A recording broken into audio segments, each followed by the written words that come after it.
Hi, dreamers. You know how people pontificate all the time? What would I do with $1 million if, say, I won the lottery or had a sudden inheritance? And even I've tweeted about that very scenario multiple times because it really gets people thinking. Well, get ready. You're not going to believe it, but I now find myself in that very scenario of having $1 million new dollars to play with.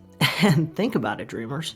What could $1 million turn into in the hands of the dividend dream? It's kind of exciting to think about, right? So today I'm going to tell you how I got the $1 million and why I made the decisions I did, and then what my plan is to turn that $1 million into a profitable additional cash flow layer. And as a bonus, I'm going to use part of that money to start a brand new account from scratch, where I'm going to use the rest of the year to show you how I would fund and manage a brand new account with very little money, to show how, say, maybe a student or single mom could really start their nest egg. And on the other side, I'm going to show the whales how I put $1 million to work. Are you ready for this episode? It's going to be a fun year. Here we go.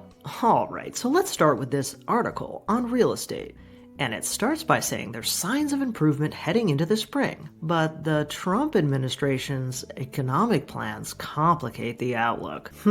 What does that mean? Well, it goes on to say that sales of existing homes fell almost 5% from December to January, a steeper drop than expected, and that the situation for new builds, which you can measure by the number of construction permits, declined almost 2% in January from the 12 months earlier, while housing starts were mostly flat, and that home builders' confidence slipped to a 5-month low. And many experts in the industry are saying that it's been a very unusual start to 2025 because a lot of buyers and sellers were really thinking this was going to be the year to sell their house after waiting many years, some since 2020, to relocate, upsize, or downsize. And some of the reasons they mention are economic instability, rising costs, and shortage of homes on the market. But here's why 2025 and looking forward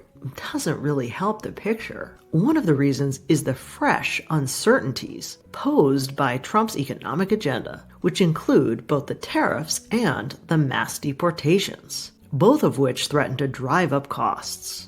And so what the real estate market is seeing is that many listings are actually staying on the market way longer than expected. And that even though there was a promise to slash mortgage rates, quote, very fast, unfortunately, the nationwide rates for 30-year fixed mortgages have pretty much hovered between that 6 and 8%, and demand for mortgage rates is so low. But one problem is that several major builders have warned that the new proposals for higher tariffs on things like steel and aluminum, and even Chinese goods, threaten to force the builder business to add thousands of dollars to home prices, which on an already stressed consumer, based on the interest rates and the possible recession, are spelling a slowdown. And there's also a lot of economists saying that tighter immigration is going to slow construction, which will drive up home prices and even fuel job losses amongst all of the industry workers in the home builder area. And that really doesn't help anybody. We are also seeing JP Morgan say that new homes for sale hit 481,000, which is the most since 2007, and that there are about 20% more existing single-family homes for sale now than a year ago. And that's good news for buyers, some of whom have said that they've been looking for months or even years because of the lack of inventory. And there's a ton of articles out there about all of the falling home prices, like this one, which names San Francisco as the #1 location where home prices are falling. And so for all of those reasons and more, I decided to sell my primary home, because really it's two reasons that converged.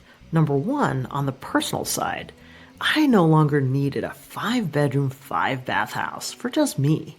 And that timing really coincides with what I see as a troubling housing market potentially over the next couple of years, especially if we see a slowdown in the economy and a recession on the horizon. Because when that happens and people start losing their jobs, that's when you see things like foreclosures start to rise and prices dropping even more. And so I decided it was the perfect time to take some profits off of the table in a completely different market, the real estate market. And so when I sold my house, I ended up with a $1 million profit. And that leaves me with a conundrum. What to do with $1 million? What would you do? So I'll tell you what I've done so far and what I'm gonna do next. So the first thing I did with my $1 million was buy a brand new car. I mean, come on, wouldn't you? And this is basically exactly the car that I got right here, a BMW X1M. It's just like this one, with black trim and a silver gray color.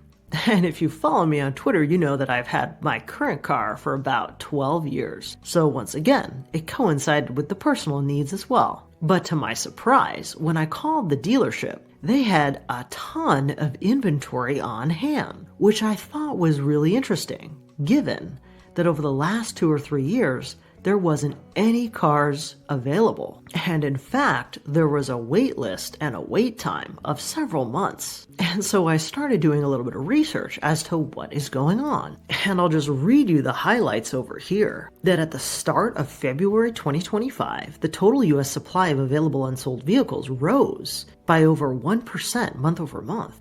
And wouldn't you know it, the day's supply began creeping up as sales started to slow in January, increasing 26% month over month to 96 days. And that's about 7% higher from a year ago to account for seasonality. And further, that means that the average listing price of a new vehicle actually went down about 2.5% from a month earlier. And so it's not hard to see that the consumer confidence is affecting the automakers a little bit. And further, what's interesting is articles like this say that Trump tariffs on Canada and Mexico will actually cause US car prices to rise in the future, and that 25% tariff on Canada and Mexico, if it goes into effect, the auto manufacturers are bracing for impact. And you can see here a statement from the CEO of Ford that there's no question that tariffs at a 25% level from Canada and Mexico would have a huge impact on our inventory, with billions of dollars of industry profits wiped out, an adverse effect on US jobs, as well as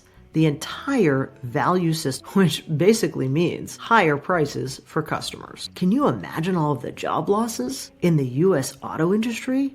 I could start to list the geolocations that would start selling houses, certainly in places like Michigan. Ouch. And given that roughly 3.6 million vehicles were imported to the US from Canada and Mexico last year, accounting to about 22% of all car sales, that would be a significant impact. Wow. And so for all of those reasons put together, I immediately paid cash for this BMW X1M. And I even was able to get a discount right now because sales are so slow. What a turn of events, right? Can you imagine how slow the sales will get when the prices have to go up significantly? I'm glad I'm locked in. And even the prices of parts, which will probably drive the prices of insurance way up. I'm not liking the sound of these tariffs. Are you? Well, in any case, I'm excited about my purchase, and it's another way to lock in my expenses, as it also comes with a 3-year warranty, so I don't have to worry about any parts, labor, or service. And that will help me get through the next handful of years without any worries in this area. Because as you know, the biggest parts of your expenses are transportation, food, and housing. All right, so what am I going to do with the rest of the money? All right, so here is my strategic plan of what to do with the $1 million. And again, this is going to be fun, guys, because this isn't just thinking about it. I'm actually going to do this plan this year in front of you. And so with that new $1 million, the first thing I'm going to do is take the cream off the top and take $100,000 for fun. And you know I've already spent about half of that in my new car. What do you think I'm going to spend the rest of it on?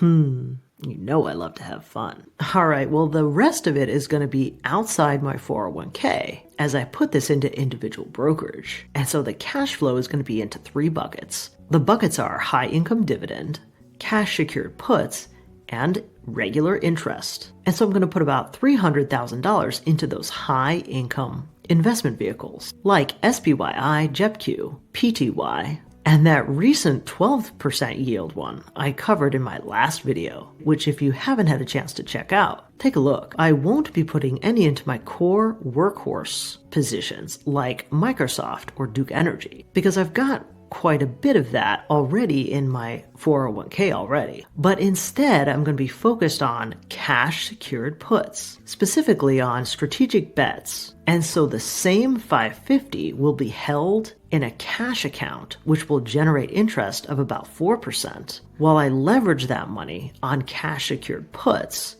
in a low delta way so that I don't get caught in this choppy market. And I have quite a bit less in this option wheel on broad market ETFs because I'm anticipating I'm not going to be able to do that until very late in the year. And so I'll hold $50,000 for interest, and on very large decline days, I'll be able to juice that premium by having a much higher delta and focusing on wheeling broad market ETFs. And so with the cash secured puts strategy that I've had for a while now, I anticipate generating about $240,000 off of that $600K, while it also sits in my cash account, getting a 4% interest rate, generating about $24,000. And so the total across these strategies will net me, hopefully, an additional $300,000 for the year. And that is my plan with my $1 million addition. And where am I going to put